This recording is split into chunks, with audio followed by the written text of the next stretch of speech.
No, I'm not using my phone.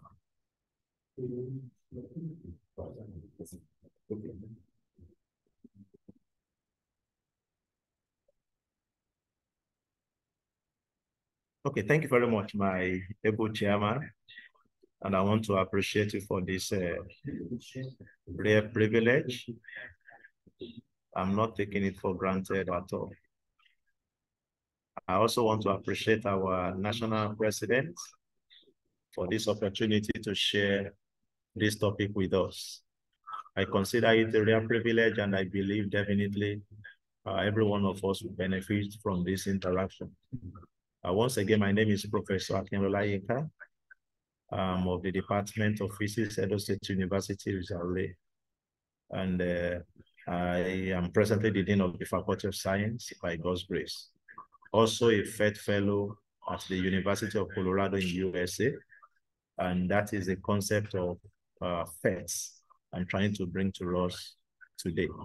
I believe as we go on, every one of us will find it fascinating, and I believe it will be an opportunity for us to improve our teaching and our learning processes as academics in various institutions where we work. At the end of this presentation, I hope to achieve the following learning outcomes.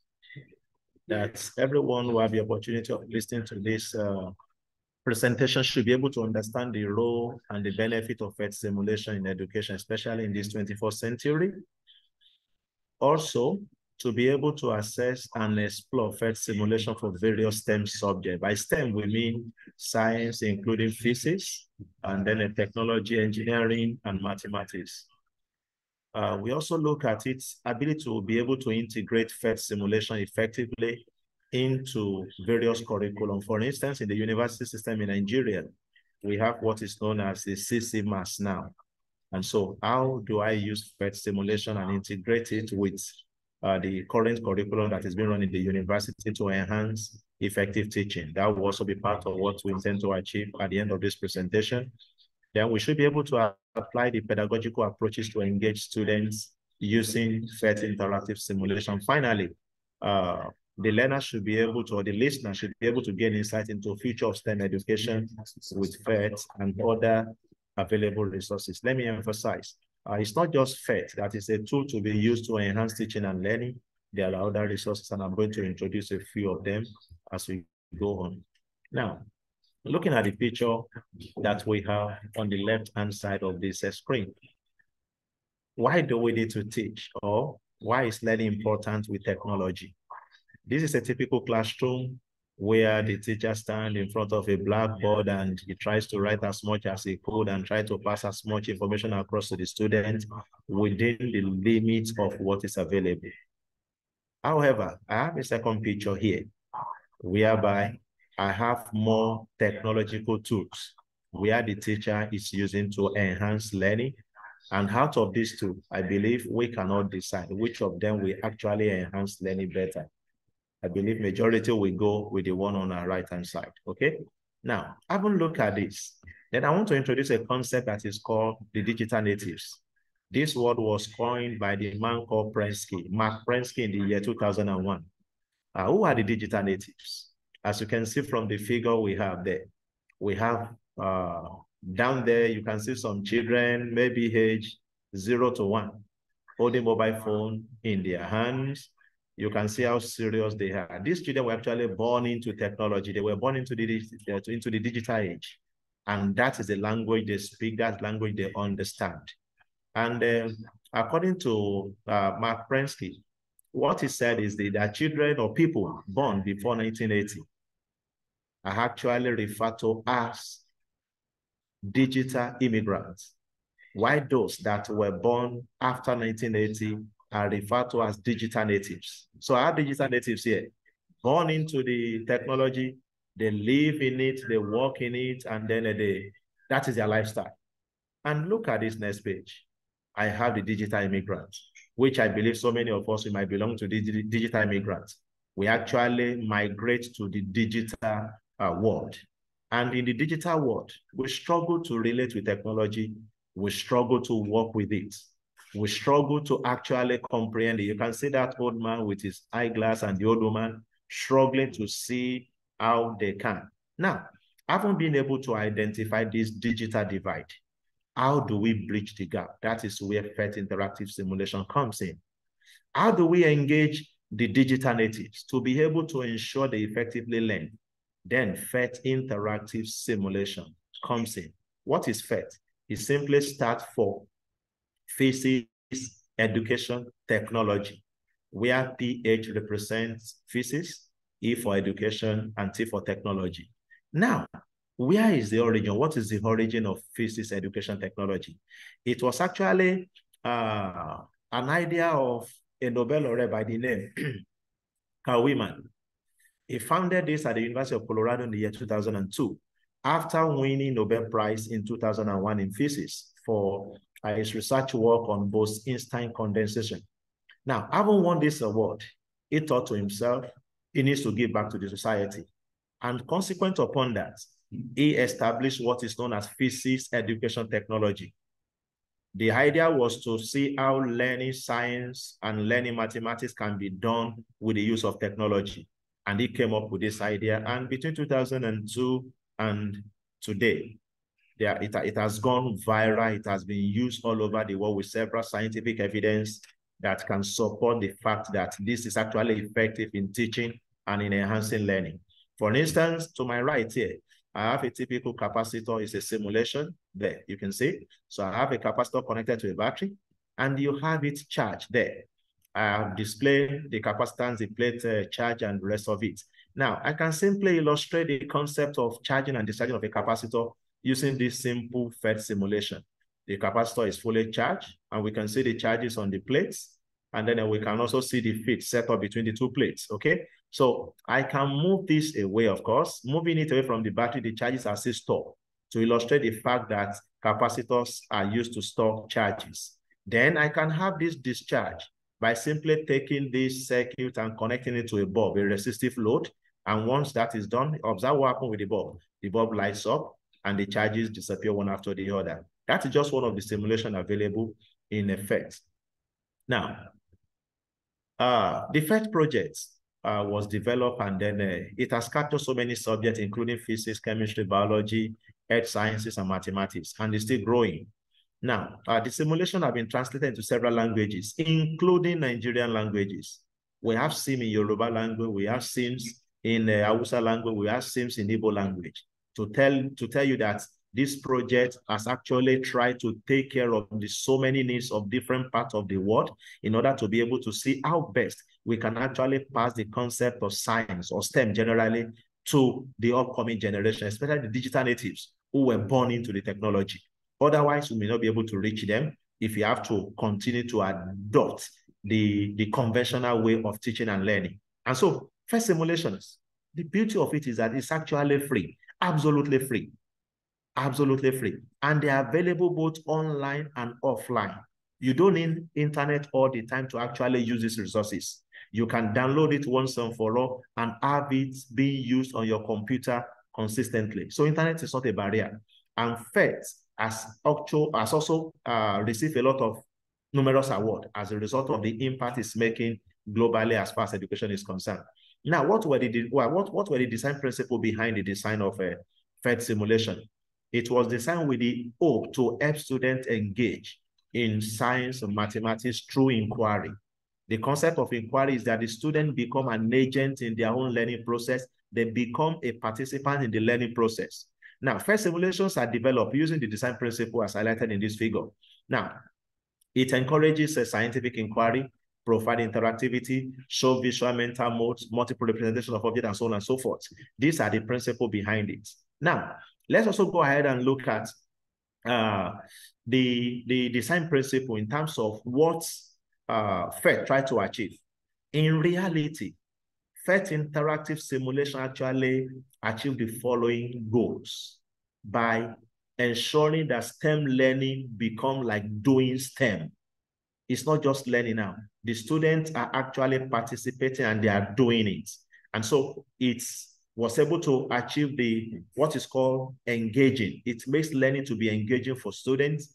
It addressed the issue of relevancy, accessibility. Students become intuitive, and then they are able to build their own understanding on the concept that is being discussed. Then it's also effective, and it also helps to be able to personalize learning. What do I personalize learning?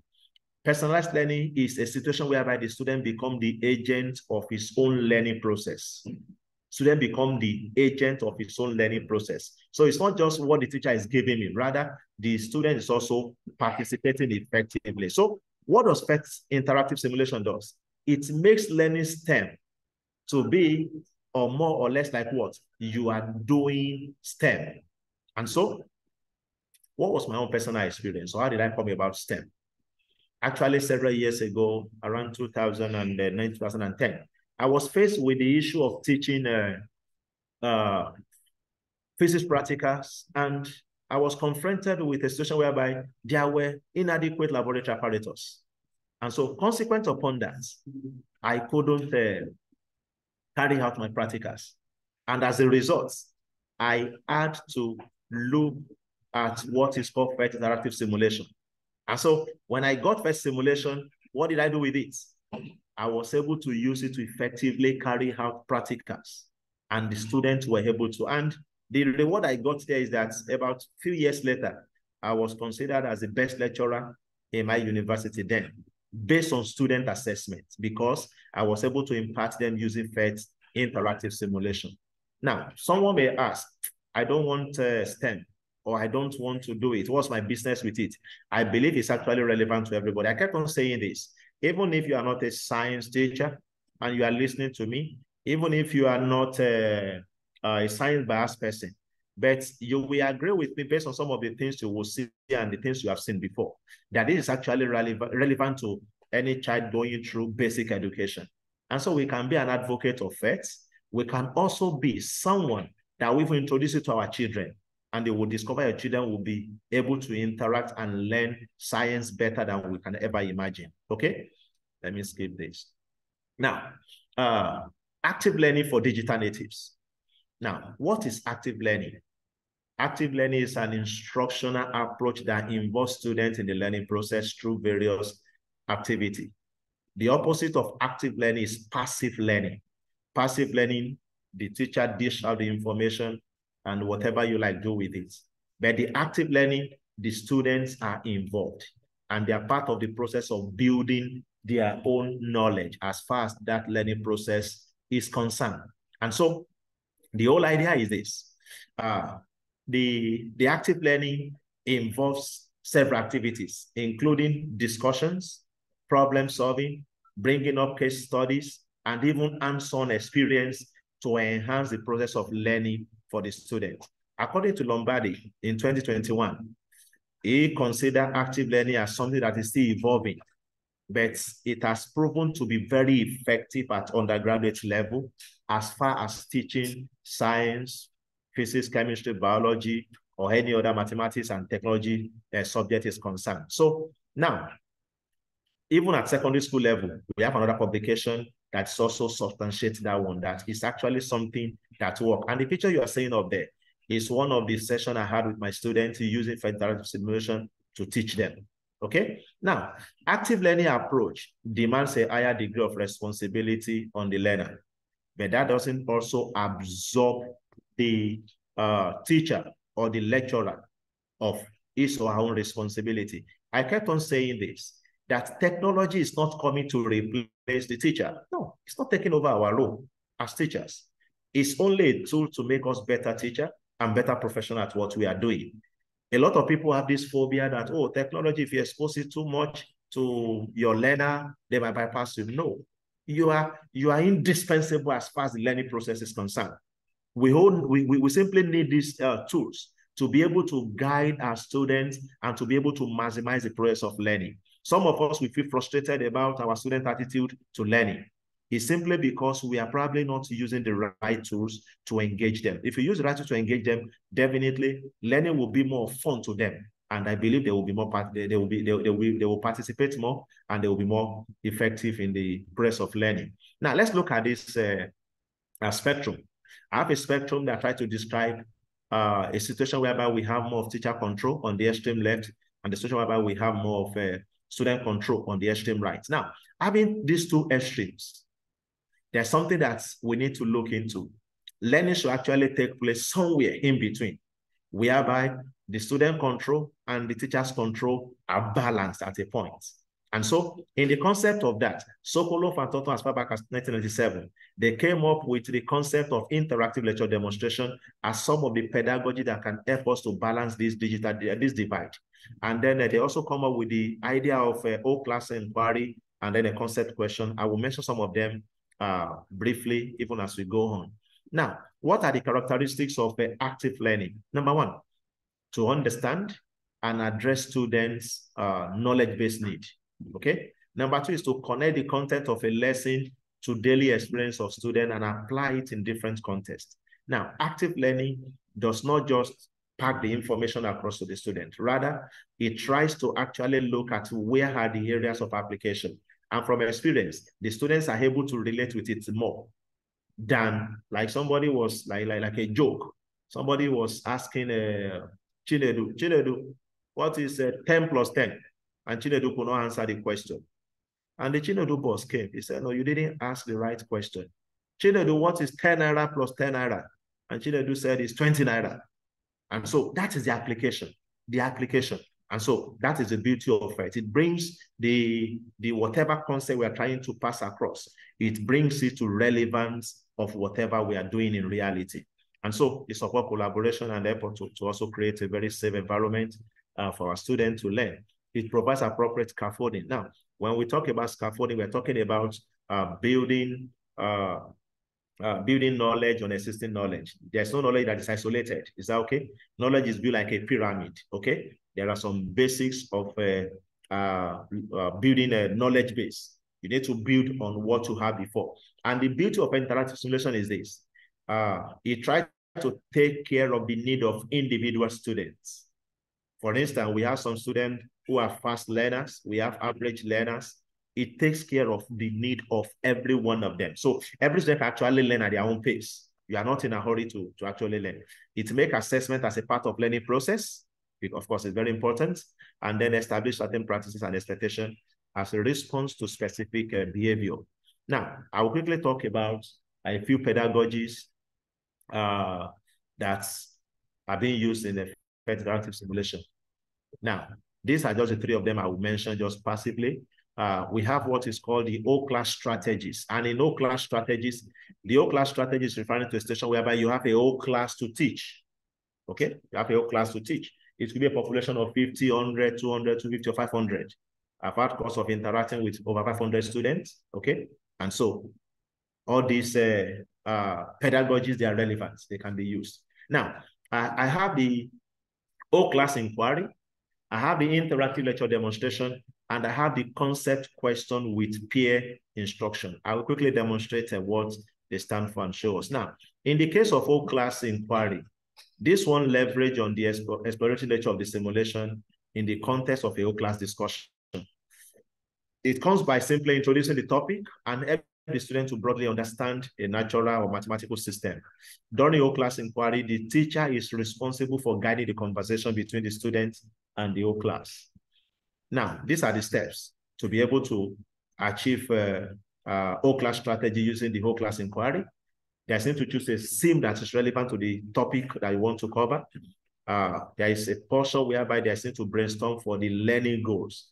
For every teaching we want to do, there must be learning goals, objective we want to achieve, okay? And it has to be clearly stated. Then for each of the goals, we can now mark up questions that are relevant. And then at that point in time, we can then be sure to include the different type of questions. I haven't been able to identify the question. And then the questions are ordered in a logical manner that can lead to the development and then building the knowledge around the topic that has been chosen, okay? I go to the interactive lecture demonstration. On the other hand, it's a strategy that's especially useful in the larger classes when a teacher wants more structure. In an ILD, teacher prepares a guided document that we call prediction sheets. Now, this prediction sheet can come as maybe a printed document. It can also be an e-document, like a Google form that the student can fill, or whichever one that we feel is suitable for us. And then the prediction sheet comes with questions. As students interact with the simulation, they respond to that. and then that form part of the learning process that the students will go through. Okay, and so these are also the steps to be able to follow to be able to achieve the use of ILD. I'm trying to rush so that I get to a time to demonstrate the simulation physically. Okay, now the concept question is the third one. This is another learning strategy that leverages on the dynamism and multi-representational nature of PhET simulations. This one focuses around specific questions and potential answers, which will be supported by discussions among peers. Now, teacher can use this strategy to focus student thinking on a specific element of the concept that is being taught, okay? Now, how is this one done, really? It's like you have, okay, maybe I will get to the point where I will show us the specific one. Now, concept questions are challenging multiple choice questions. It could be multiple choice. It could be question with just maybe a single choice question or multiple answer, as the case may be. And we can use various tools to achieve this. I believe some of us, we might not have been using, some of us might have been using it. We have a number of tools online that are freely available for us to actually engage these digital natives. And most of these tools are very easy to use. All we have to do is just to make sure we lay our hands upon them. We can create questions using Google Forms. We have polls that we can use to create questions that students will respond to and it will form part of the assessment or the learning process. So our concept question can be built as a Google form, share the link with the student and they respond. And then they will be able to mark how they are relating with the concept that is being passed across to them. Okay? Now, tips for creating concept question. We need to create at least 3 concept questions related to the topic we're taking. And then we need to have the goal of the learning, the goal of the topic we are passing across. We need to have it in mind. And we need to remember to include image of the scene where necessary. Especially, we need to put the image that will depict whatever concept we're trying to pass across to the students in the question we are setting. And place each of the questions in a separate slide if you are using PowerPoint slide to represent that. It is not necessary to start from the scratch. Look for multiple choice activity using PhET activity browser. Now, let me say this. I've talked about several strategies. I've talked about whole class inquiry. I've talked about interactive lecture demonstration. I've talked about concept question. All this, you don't have to start from the scratch. PhET website is loaded with a lot of resources that you can easily adapt freely for your usage. And I'm going to also be showing us that physically how we can achieve that.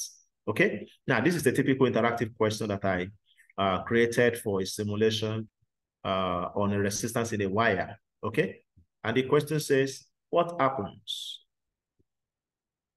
to the resistance of the wire when the length of the wire is increased? Okay, what happened? Somebody might wish to tell me. And so in that kind of conversation, you can harvest response from your students. And after harvesting the response, of course, nobody is wrong until we have confirmed it. And then what happened to the result of the wire when the length of the wire is increased? This is length. I come here and I increase the length. Okay, I increase the length. What happened to the resistance? It's increasing. And so we can begin to relate this with our students. Okay, you can ask for that question. What happened if I increase the resistivity? What happened if the area of the wire, and you can see the area of the wire changing as I'm changing it. So these are the ways we can actually relate with our students in terms of concept question. Okay. Now, I said earlier, these are case studies of how I've used this to engage my students. I use a Google form for this resistance in the wire, and I have over 538 students who had to go through section 1 to section 4 of this Google form to be able to walk through the lesson plan I prepare on the resistance in the wire.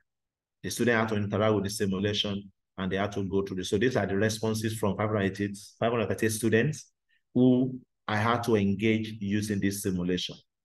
And the beauty of Google Form is that you can set answers and it can auto-mark for you.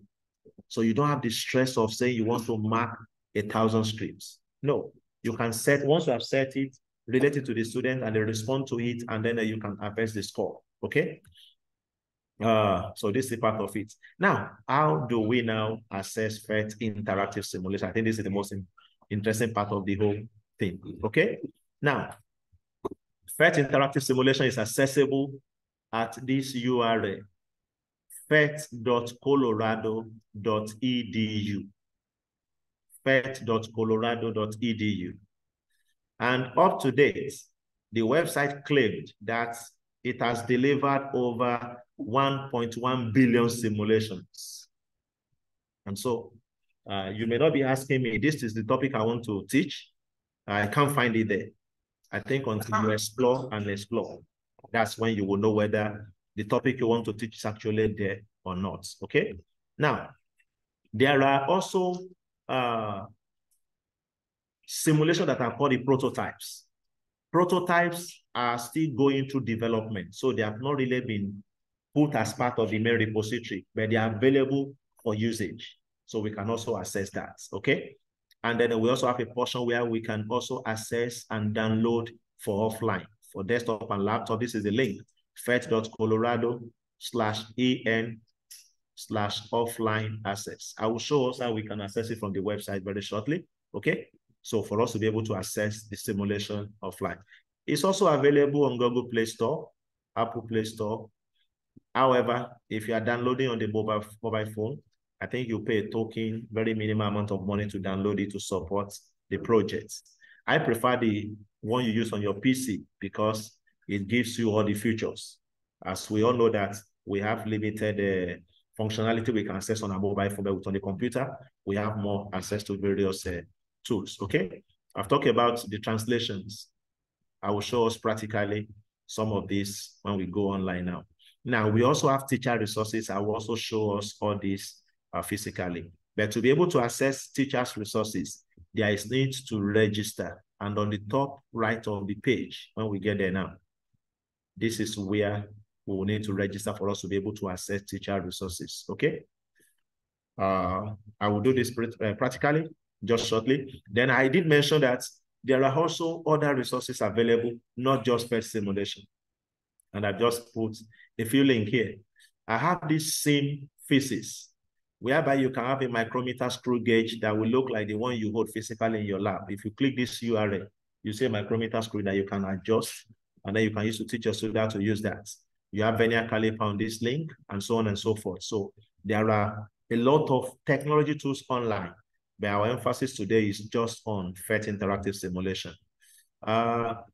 Also, I had some reflections about people who have interacted, some of the teachers and lecturers have interacted with in the past.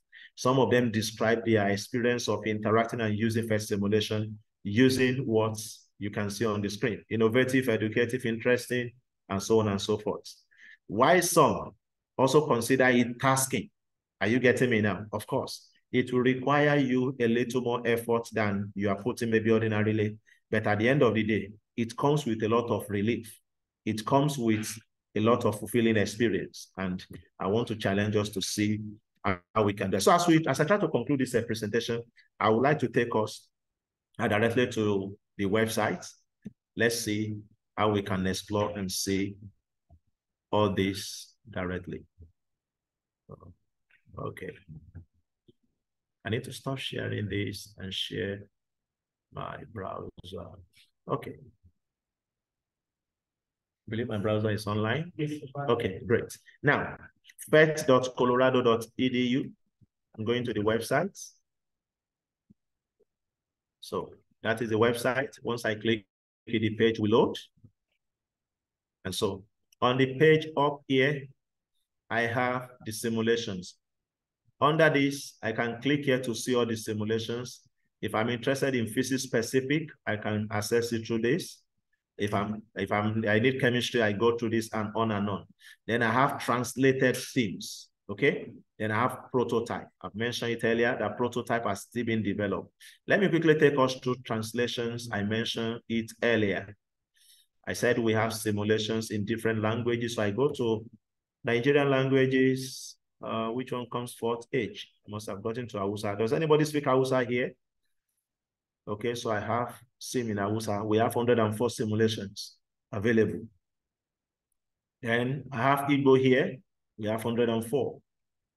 Then if I come to Yoruba, I believe we have similar number, 102. Okay, so if I click this,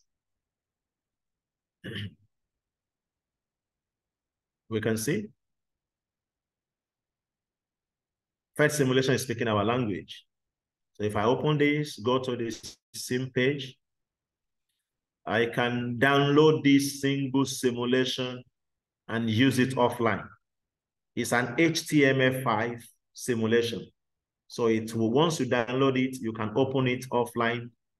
Your default browser will automatically open this way to download it to be able to use it offline. Okay.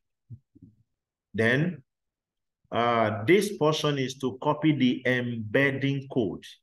The embedding code is the code you copy that can help you to embed this simulation into either a website or even into your Google Classroom. I don't know if some of us have heard of Google Classroom, okay? You can also add it to Google Classroom directly by clicking this. Google Classroom. Google Classroom is available to anybody who is using Gmail. And so you can create a Google Classroom for your students and begin to interact with them from that place. It doesn't have to be your institution thing, okay? And then you can also share it on Facebook and the rest of it, okay? So that is assessing simulation. Let me also say that every of the simulation has a URL, has a unique web page. I'm on the web page of this one, but let's not dwell on language. I think we should go back to the main simulation. And I try to also look at the teaching. We can have activity, virtual workshop, research, see some of the publications related to PhET simulation. We can see that here. Then initiatives. Now, here is very important for us if we must have access to resources on this website, okay? And if I click this, it will ask me to either register or log in. Because I already have an account. I have an account as far back as while I was working with BIU, okay? And the user data is still what is there, okay? Now, if you don't have an account, going through this icon up, then there will be need for you to register. So if you click register, there is a simple form that you need to fill. And once you go to Am I a Teacher, fill this. I think it has about 3 stages. After filling, go through verify more than 13 and so on and so forth.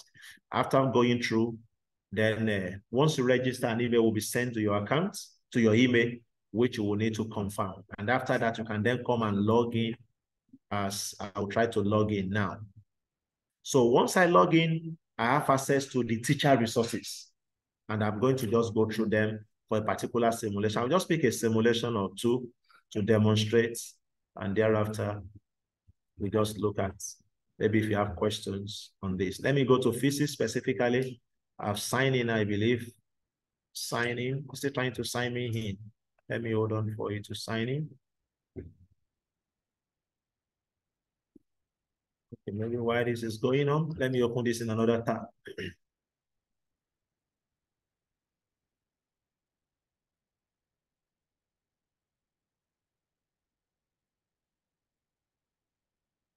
Okay, I've been signing. Can we see? It's showing sign out now, meaning I've signed in. Is that okay? Mm-hmm. So I'll just pick, let me look for any interesting sim of my choice. There's a particular one I love to use all the time. That's energy. Energy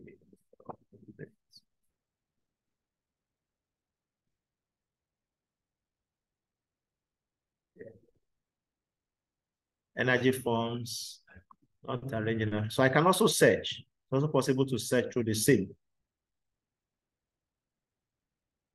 One can search through the sim, this search option here.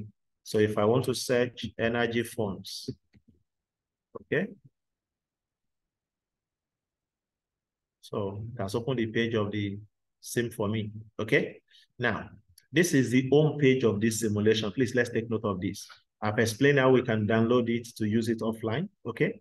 I've also shown us all this, how we can download the embed code and also add it to Google Classroom. Now, let's quickly look at something. I will come up again. This is down the page. This is where we have the link to offline access, please. Okay, down the page. On any page where you are, if you scroll down, you will see the offline access. Let me quickly show us this. On the offline access, So this is the Windows app for those of us using Windows OS. Once you click this, it will download about 220 something MB file. And once that is downloaded, you can double click it to install it. It will be installed on your system. The offline SIM is what I've just, is it visible? Okay. No, but it won't be shared for the online user. So let me just work for now. But once this is done, the offline access is available where you can. Maybe I will demonstrate that one very quickly. Let me go back to this place. Okay. So now I'm on this home page, and what I have here, what are the topics I can teach with this? They are listed here. What are the learning goals I can achieve with this simulation? They are also listed here. So we can copy this and make it our learning objective for the topic we want to cover out of all this. Conservation of energy can be achieved here. Energy system, energy transfer, energy conversion, heat conduction can be achieved using this simulation. Okay? Now, have a look at that's just the first tab about this simulation called energy forms and changes. Okay? Then the next one is teaching resources. What are teaching resources available? I just click the second tab on this particular simulation. Okay? Now, what are the ones that are available? It's trying to load it. You can see we have a lot of documents for different level of education we have for undergraduates. First seems aligned to chemistry curriculum, mapping of PhET and IBD physics. So any of this material can be accessed since I've logged in, and they can be adapted for our usage. Okay. This particular one up here, this PDF up here, shows us how we can navigate around the simulation. Okay. This file can be downloaded. I believe you are together? Yes. Okay, great. So now, I haven't seen that. Then we have activities. Now, teachers like myself and you, lecturers like myself and you, have developed activity based on this simulation, and they have uploaded the resources here. And we can also download them and use them again without any form of restriction. These are what you have under these activities. Okay? So you can click any of them. This topic is looking at temperature and energy under the concept of chemistry, energy flow chart lab under the concept of physics, energy form and changes, chemistry, and the level of education is also indicated. You have primary, you have secondary. If you go, and from up here, we can also select the level we want to interact with undergraduates. Okay, so these are undergraduates mainly. But the fact that an activity is termed undergraduate or college doesn't mean it's not relevant. Let's take note of that, please. So we can just download. We have some that are not in English. We have converters online if you must use that particular simulation. We have translators that can translate from different language to English, okay? Now, having look at this, then we have translations available for this simulation, okay? So you can check if the language you need is there. You want to use the same simulation, it's available in Igbo language, okay? So you can download this sim, use it in English. If your student population is Igbo, let them interact with it. If your student simulation is another language, they can also interact with the same simulation in a different language. Now, at this point in time, let's launch the simulation and let's see what it looks like. So I have the two tabs here, okay? The first one is intro, and the second one is the system. The system of energy forms and changes. I like to use this. Okay. Now, this is a typical system. I have like, at this point, I have something I can refer to as the input. I have the process and I have the output here, converting energy from one form to another. Okay. Now, let me allow this man to ride bicycle. As this man is riding bicycle, he's transferring energy from himself to the bicycle and then to the generator. And from the generator, we have the output. Let me allow him to do it faster. And so we have water boiling there, and the temperature of the water is rising. So, but the young man is also complaining, feed me. What energy has he used up? Does anybody want to tell us? What energy has the young man exhausted that is now asking me to feed him? What energy? Mechanical. Which one again?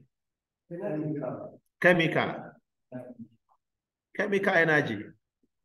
The energy the young man has in him as a result of the food he eats is chemical energy. Is the chemical energy in him that he is translating to the mechanical, and from mechanical is going to, we can display the energy for us to see it. Look at the symbol for the energy. Okay, mechanical is gray, we have blue, we have red, we have yellow, we have green. Okay, so let's feed the young man and let him continue what he knows how to do best. You can see he has chemical originally, and from chemical, at the point where you have the pedal, is being converted to mechanical, and the mechanical continues up to this pulley that is connecting the generator. Okay, but what is happening? We are seeing some thermal energy at this point. What is the result? When mechanical energy continues for a certain time, there's bound to be a build-up of heat. Okay, and so that is what we saw in that. Let's feed this young man again to continue what he knows how to do best. Okay, and from there we come to this side. Let's change this output to something different. I have a fan at the output now, and so we have electrical coming from this generator, and we have mechanical being produced here as a result of the fan rotating. We can also put a bulb here. We have light energy. This young man is still hungry. He likes food. And so you can see the bulb is coming up. And so we can build a lot of knowledge and interaction with our students using this. It all depends on that. And it's not just all. It's not just about the young man asking for food. We can also look at the concept of having a waterfall, like what we have in a dam. And we now have a turbine being rotated. And we are having energy being produced at this point. It's also a bulb, filament bulb, okay? We can also rotate this turbine using a steam. Okay? Steam turbine. And energy is also being generated. Then we can also talk about solar. But will solar energy be powered? Will it power a turbine? The answer is no. So we need a PV. We need a panel. And we can see the energy conversion. So this is just one of the several simulations we have that we can actually use to engage our students. And you will agree with me that using all this, the students become interested in learning. They are digital native, it's their life. On their mobile phone, they can be playing with it. If you give them an assignment to do with this, and you ask them to complete it on a Google form, you will agree they will respond faster than for you to tell them to write a 10-page assignment for you. And when they write 10-page assignment for you, you struggle to mark. This one, you can set a Google form for them, and it will be a form of question. They will do it online. They will be happy doing it. It's their life. And then on your own part, it's just a matter of downloading the score at the end of the day. Once you are taking the due diligence of doing it just once and for all. I believe because of our time, I don't know if you can demonstrate one or two more, but I believe it's more of us showing interest and see what we can actually bring out of this. There is more to it. There is a lot to it. These are some of the references I mentioned in my work. And then we have the link to also assist us in doing this. These are some of the support I've received from different organizations over the years in my academic adventure. And I would like to mention this. Yes, I've done a presentation, and I also believe that some of us might want to take it a little further. The University of Colorado in USA have a course, 3 courses that they have actually set up on Coursera. The courses are self-paced for those who are interested. Sure. So, pardon? Oh, okay, thank you. Then let me go back.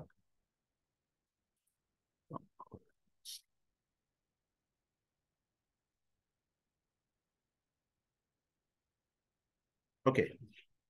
So, like I was saying, the self-paced courses are available on Coursera. They are free, and you have a limited time to do it and complete and earn the certificates.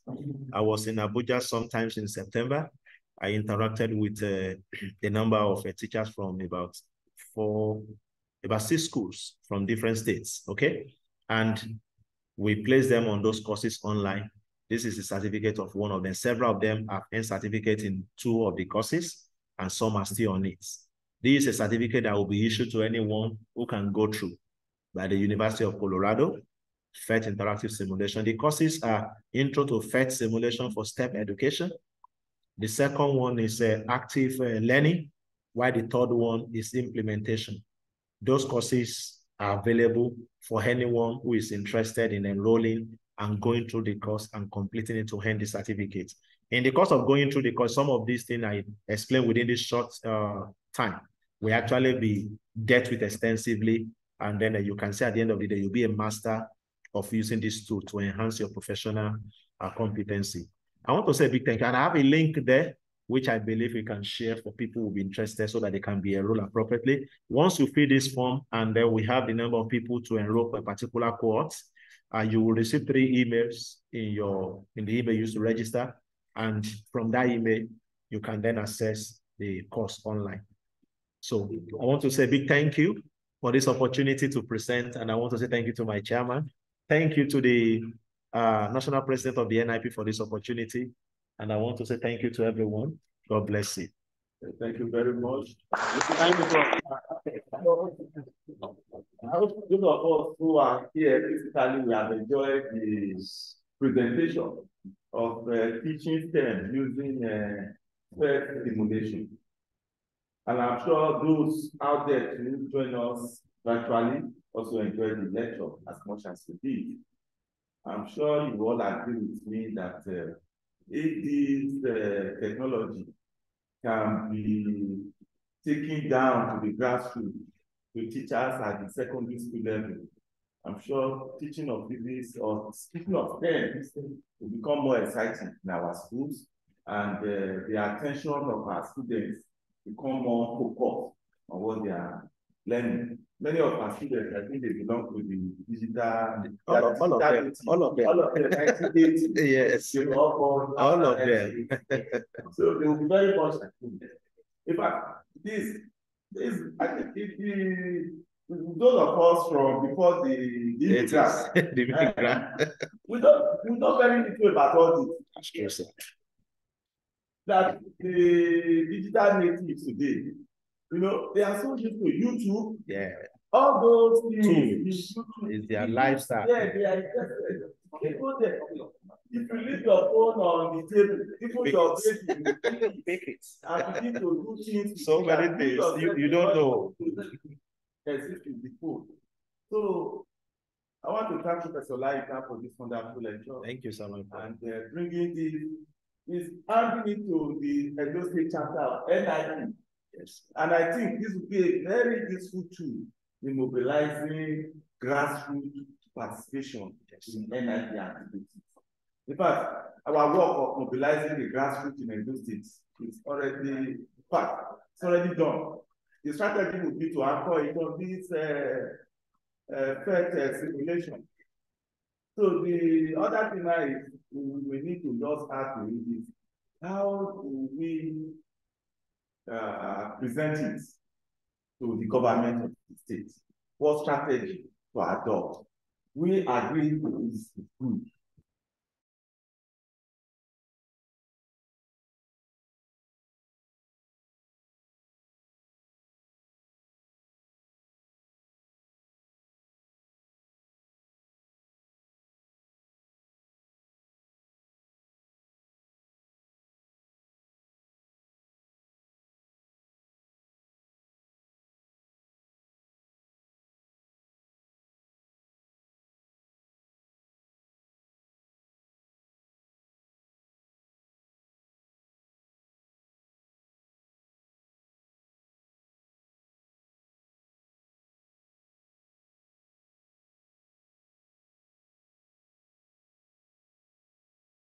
Yes, from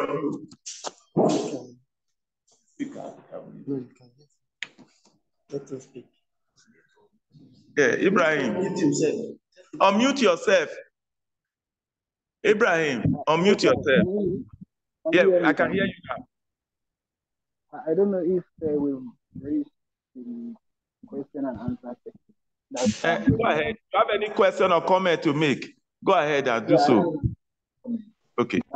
First, I would like to appreciate the speaker for bringing such innovation to the knowledge of every one of us. It's really a laudable thing.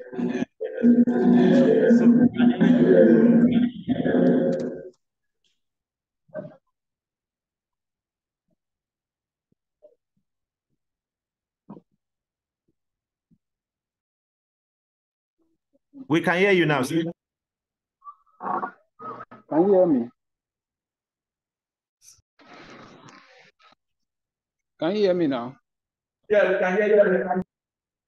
Okay, so the comment I would like to quickly want to make is the practicality of everything that the speaker have said, because whether we like it or not, at this page that we have, the way to go in teaching is to use digital resources that are available to us. And thankfully, Prof has highlighted that there are very many free resources that are available for us to use.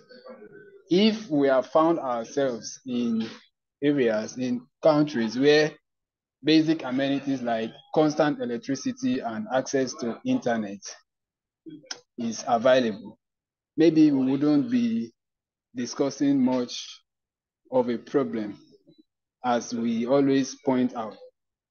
So my point I'm trying to make is, it is very, very imperative on the school authority themselves to make it as a law, or to introduce it as a way that student has to be taught in school. It shouldn't be left at the prerogative of the staffs, that yes, the staff can do whatever they want to do in how to teach. No, it should come from the management themselves, that henceforth, this is the way we want our students to be taught. These are the resources, these are the digital resources that they have to use, and there should be a way to make sure that all these things are available. We know that lecturers cannot use their money or their resources to make all these things happen. So when the school themselves, the management, the top management makes it as a rule that this is how student has to be taught, then everything that is needed has to be provided, be it internet, be it the infrastructure that they need. And with all the students now has big phones. And that is one opportunity that I always take advantage of, because we always want to cry that we don't have many computers in schools to cater for hundreds or thousands of students at a go. All these resources are easily accessible using their phones, either online or offline. But the most important thing is not to make it a prerogative of the lecturer himself. It should be a rule, it should be a guideline that the school has set, that this is the way student has to be taught. And I believe if the school does that, and everyone are put on their toes, and everyone are given the necessary resources, then we will be sure that things would improve. So that is the contribution I would like to make. Thank you, sir.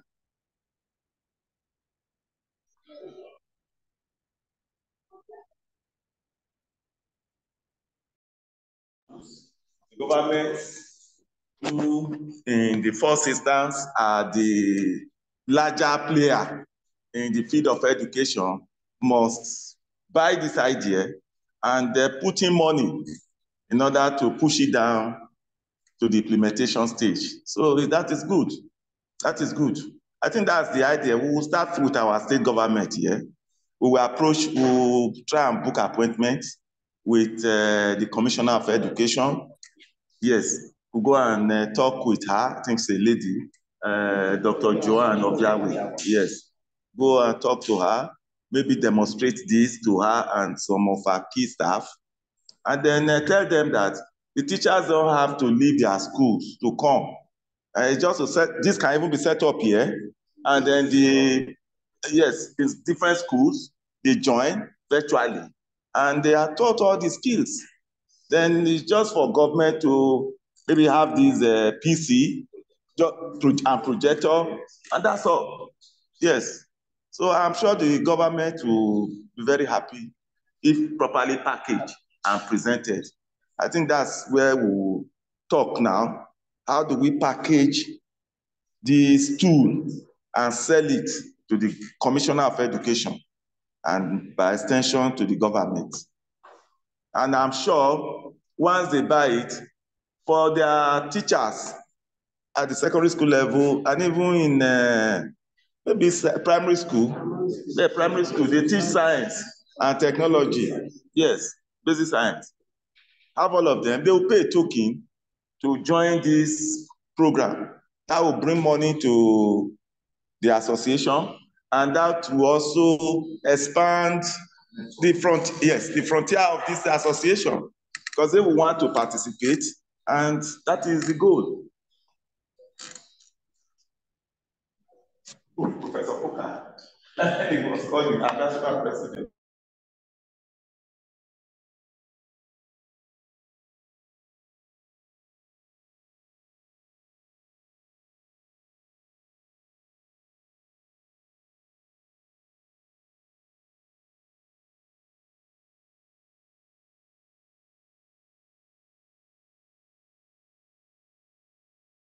So that those offline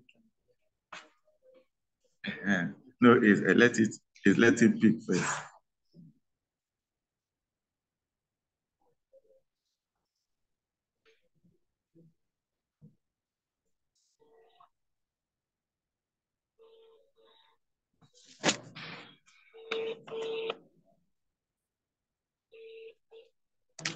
Yeah, Prof, good afternoon. How are you doing? We are fine. I was trying to reach you an hour ago to let you know that our meeting was just about to start, so that you can give us some remarks from the National President Office. Our lecturer, Professor Olayinka, has done very well, presenting how we can teach STEM using some digital tool called PhET. So our members are here physically, and the others are out there virtually.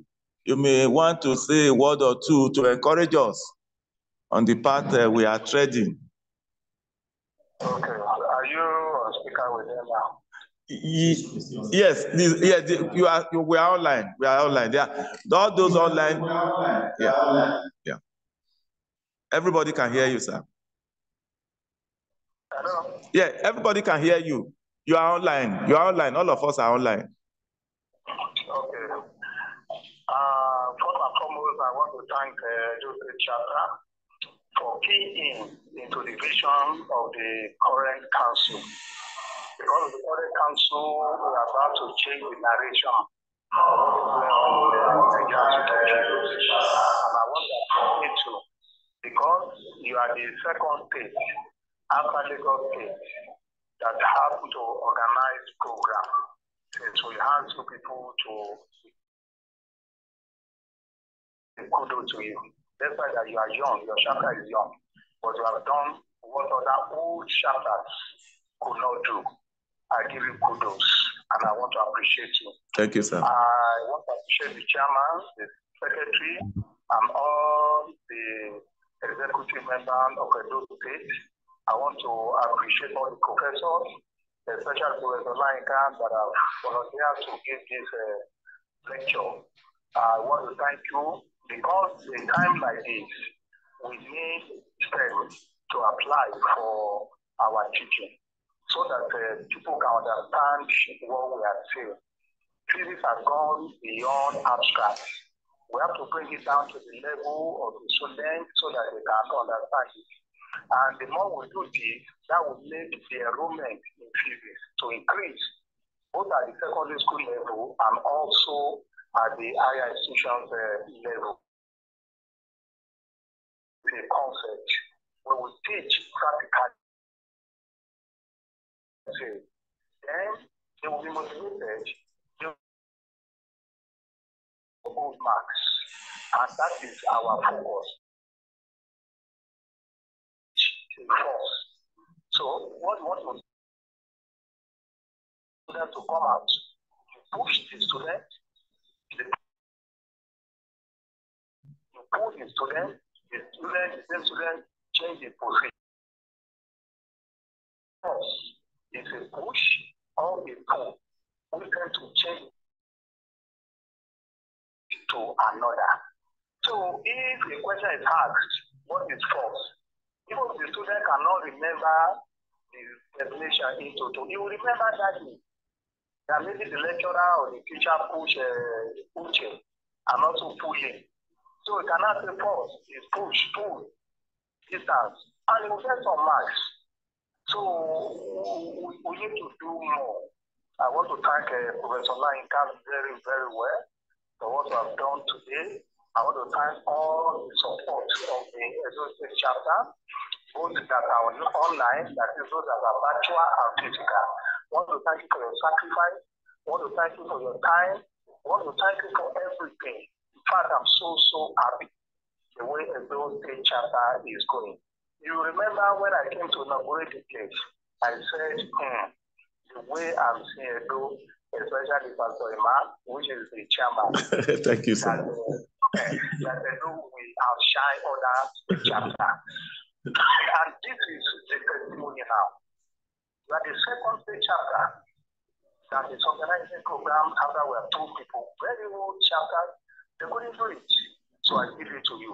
Bravo. Thank you, sir. God bless you all. Thank you. Have a nice weekend. Thank you. The Lord spare your life, spare your family. Amen. Remember all of you for good.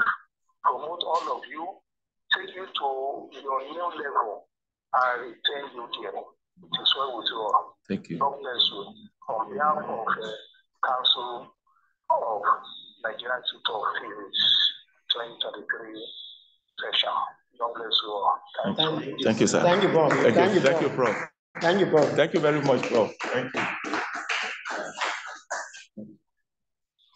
Thank you very much. Yeah, bye-bye. That was a good one. That's competition coming from the national president. So I think we can go off like